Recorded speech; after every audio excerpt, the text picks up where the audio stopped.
warrior, Saladin, conquered the Crusaders and took control of Jerusalem. All right, he entered into an agreement that the Muslims would protect the Christian churches.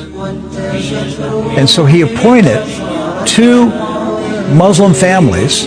Some people think he deliberately chose 2 just to make sure one didn't get out of control and, kind of balance of power. Okay?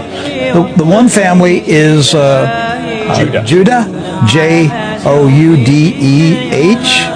and the other family is Nasabi.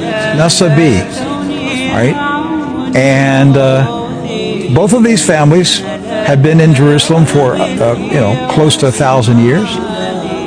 And each generation has passed down the key. The key.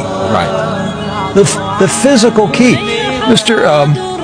Judah said that the key he presently has is 800 years old. Incredible.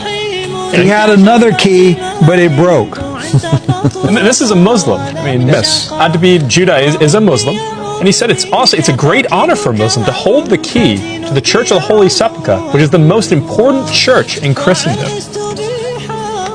That's not disrespect. We don't hear this in America. We don't hear it because what we have been told is Christian Americans, you should hate Muslims, you should kill Muslims because they're going to tear down all the churches and basically just ransack them and everything else. But here we have 2 families that for nearly 1,000 years have actually been watching over Christian churches. That's right. So who planted into our minds here in America that we should hate and kill Muslims?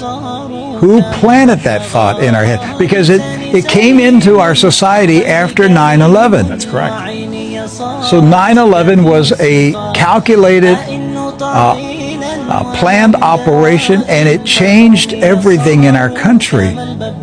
And so we were saturated with media propaganda, which who owns the media in this country? So we were saturated with this media propaganda. You Americans, you need to hate Muslims. You need to go to war. You need to send your sons to go kill Muslims. All right? And yet, when you go to the Middle East, you find out that the Muslims, like Christians, are taking care of Christian churches.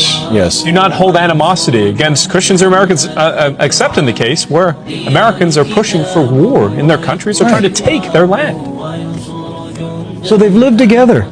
They've lived together for centuries and centuries. Jews, Christians, and Muslims have lived together for centuries.